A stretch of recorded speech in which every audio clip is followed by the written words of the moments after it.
নমস্কাৰ, মই পৰশ আকৌ এটি নতুন ভিডিঅ'লৈ স্বাগতম জনাইছোঁ। আজি উপস্থিত আছোঁ নুমলীগড় তেলগৰমৰ পংকা গাঁৱত। গছপুলি লগাই আছোঁ, সৌফালে বহুত আচলতে লগোৱা হ'ল লাইনকৈ। আৰু আজি গছপুলি ৰোপণ কৰোঁতে সহায় কৰিছে আমাৰ ভাস্কৰ ধেমাজিৰ ধেমাজিৰ ভাস্কৰে সহায় কৰিছে। বহুত দিনৰ পৰা মোক কৈ আছিলে যে পুলি লগাবলৈ যাওঁতে মোকো এদিন লৈ যাবা। আৰু আজি ৰাতিপুৱাই ল'ৰাটো শুই উঠি আহিছে, বহুত সোনকালে উঠিবলগীয়া হৈছে। আচলতে কি হয়, আমাৰ ডিউটিও থাকে আৰু বেছি পুলি সেইবাবে লগাব পৰা নহয়। তথাপিও আজি অহাৰ কাৰণে দুটা পুলি বেছিকৈ লগাব পাৰিছোঁ। আৰু এইখিনিতে কৈ থওঁ, এই খুঁটিখিনি প্ৰস্তুত কৰোঁতে বা জোঙালি মেলি বাঁহ কাটি আনি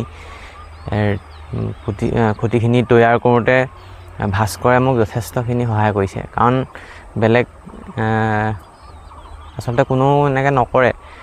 কাৰণ ৰাতি ডিউটিৰ পৰা ভাগৰে জিগৰে অহা হয়। আমি সেই এদিনটো আমি প্ৰায় ৰাতি 10মান বজালৈকে আমি এইবিলাক খুঁটিবিলাক জোঙালি আছোঁ। সেইবাবে ভাস্কৰকো মোৰ ফালৰ পৰা ধন্যবাদ জনাইছোঁ।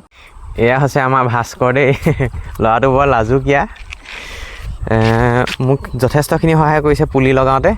আৰু আজি ৰাধাচূড়া আৰু কৃষ্ণচূড়াই লগাইছোঁ। সোঁফালে এফালৰ পৰা লগাই আহি আছোঁ লাইনকৈ। এইফালে দিব নোৱাৰি, লাইনৰ তাঁৰ আছে। আৰু নুমলীগড় জেগাডোখৰ এনেকুৱা,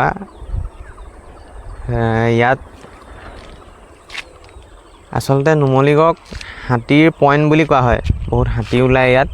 আৰু আগতেও এনেকুৱা আছিলে যে ওচৰতে ইয়াত ৰিফাইনেৰীটো আছে। ৰিফাইনেৰী বাউণ্ডেৰী ৱাল প্ৰায়ে আগতে হাতীয়ে ভাঙি হ'লে। আৰু ভিতৰতো এনেকুৱা এডোখৰ জেগা আছে য'ত নেকি আজিলৈকে মানুহে বেলেগ কোনো ইউনিট বহাব পৰা নাই, বা তাত এজোপা গছ আছে, গছজোপাও কাটিব নোৱাৰে।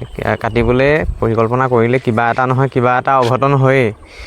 সেই গছজোপা তলত হাতীয়ে আগতে পোৱালি জগায় বুলি বহুতে কয়।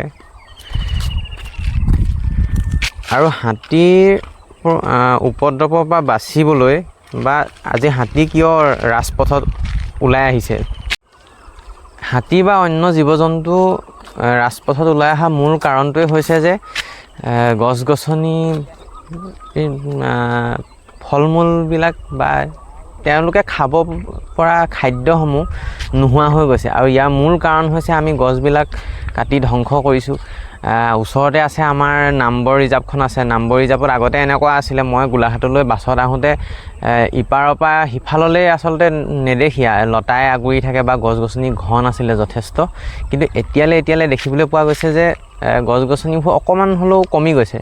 আৰু হাতীৰ উপদ্ৰৱৰ পৰা পৰিত্ৰাণ পাবলৈ এটাই উপায় আছে, যে আমি হাতী আটাইতকৈ ভাল লগা বস্তুটো হৈছে ভীমকল, আৰু দ্বিতীয়তে হৈছে আপোনাৰ ঔটেঙা।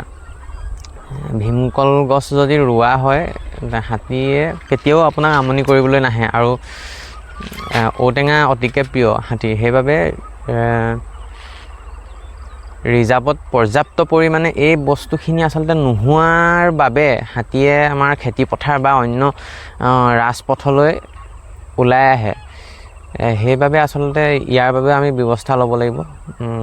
সেইবাবে মই বিচাৰিও আছোঁ, ঔটেঙা পুলি যথেষ্টখিনি বিচাৰি আছোঁ যে ৰিজাৰ্ভত লগাব পৰা হয় নেকি। যদি কাৰোবাৰ ওচৰত ঔটেঙা পুলি আছে, নাৰ্চাৰীত মই পোৱা নাই আচলতে, যদি কোনোবাই কাৰোবাৰ ওচৰত আছে মোক জনাব। মই ঔটেঙা পুলি ৰোপণ কৰিবলৈ চেষ্টা কৰিম। আৰু আজি ভিডিঅ'টি ইমানতে সামৰিছোঁ। যদি ভিডিঅ'টি ভাল লাগিছে কমেণ্ট এটা কৰি মোক উৎসাহ দিব বুলি আশা ৰাখিলোঁ। ধন্যবাদ।